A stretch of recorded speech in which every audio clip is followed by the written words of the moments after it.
আপনার ছোট্ট সন্তানকে ওষুধ খাওয়াতে গিয়ে কোনো বিপদ ডেকে আনছেন না তো? ওষুধ খেলে অসুখ সারে এই কথাটাকে বারবার ভুল প্রমাণ হচ্ছে। ওষুধ খেয়েও অসুখ সারছে না, কি ভুল করছেন? ভেবে দেখেছেন একবার? যে কোনো রোগের চিকিৎসায় একটি নির্দিষ্ট পরিমাণ ওষুধ আমাদের খেতে হয়, বা অনেক সময় অসুখ সেরে গেলে আমরা আর ওই ওষুধটি খাই না। আপনি আপনার বাসার ওষুধের বক্সটি একটু চেক করে দেখুন তো, কোনো মুখ খোলা ওষুধের বোতল পাওয়া যায় নাকি। এটা পাওয়ার সম্ভাবনা অনেক বেশি। আমরা একটি ওষুধ খেয়ে সেটা আমাদের ওষুধের বক্সে আবার রেখে দিই যে পর্যন্ত না শেষ না হয়। যদি আমরা দেখি সেটার মেয়াদ আছে, সত্যি কি সেটার মেয়াদ আছে, আমরা কি একটু ভেবে দেখেছি যে সেটার মেয়াদ যেটা লেখা আছে আদৌ সেটা কিনা? আপনারা কি জানেন, ওষুধটি মেয়াদ উত্তীর্ণের সময়সীমা পার না করলেও ওষুধের মুখটি যখন খোলা হয় বা ক্যাপটি যখন খোলা হয়, ঠিক তার কিছুদিন পরেই মেয়াদ থাকা সত্ত্বেও ওষুধটি আর খাওয়া যায় না। একটা নির্দিষ্ট সময়ের পর ওষুধ তার কার্যকারিতা হারিয়ে ফেলে, এবং এই ওষুধটি খেলে হতে পারে নানান ধরনের দুর্ঘটনা। আজকের এই ভিডিওতে আমি আপনাদের জানাতে এসেছি, ওষুধের ক্যাপ খোলার পরে বা ওষুধটি মোড়ক থেকে খোলার পরে কতদিন পর্যন্ত ব্যবহার করা যাবে। বিভিন্ন ওষুধের ক্ষেত্রে বিভিন্ন ধরনের মেয়াদ এক্ষেত্রে প্রযোজ্য। নাম্বার 1, ওষুধটি যদি এই রকম কৌটার ট্যাবলেট বা ক্যাপসুল হয় তাহলে খাওয়া যাবে 8 সপ্তাহ বা 2 মাস। নাম্বার 2, ওষুধটি যদি হয় কোনো সিরাপ বা তরল জাতীয় ওষুধ তাহলে সেটা খাওয়া যাবে 4 সপ্তাহ বা 1 মাস। কিন্তু তরল অ্যান্টিবায়োটিকের ক্যাপ খোলার পরে 2 সপ্তাহ সময় ভালো থাকে, 2 সপ্তাহ পর সেই অ্যান্টিবায়োটিকটি আর খাওয়া যাবে না। নাম্বার 3, ক্রিম জাতীয় যে কোনো ওষুধ হলে সেটি ব্যবহার করা যাবে 1 মাস। নাম্বার 4, বাচ্চারা বিভিন্ন ধরনের ভিটামিন খায়, দেখা যায় যে সেই ভিটামিনটি 1 মাস, 2 মাস বা 3 মাসও শেষ হয় না। আমরা মা বাবারা দিনের পর দিন সেই ভিটামিনটি বাচ্চাদের খাইয়ে যেতেই থাকি, কিন্তু না, এই কাজটি করা যাবে না। বোতলের ক্যাপটি খোলার পরে জাস্ট 1 মাস পরে সেই ভিটামিনটি খাওয়াবেন না, নতুন করে ভিটামিন কিনে আবার আপনার বাচ্চাকে খাওয়াবেন।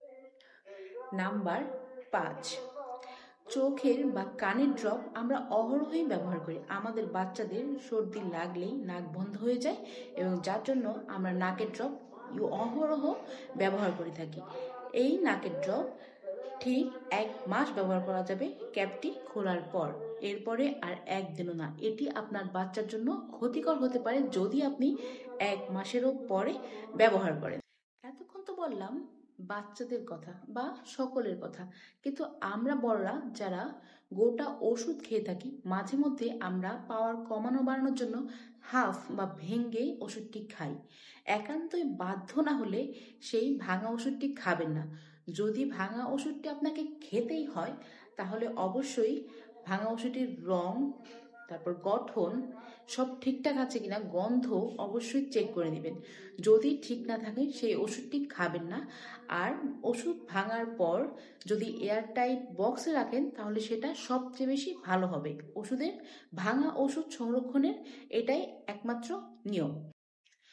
আরও একটি ব্যাপার অবশ্যই খেয়াল রাখবেন, ওষুধের গায়ে সংরক্ষণের জন্য যে তাপমাত্রার কথা উল্লেখ আছে সেই তাপমাত্রাতে রাখার চেষ্টা করবেন।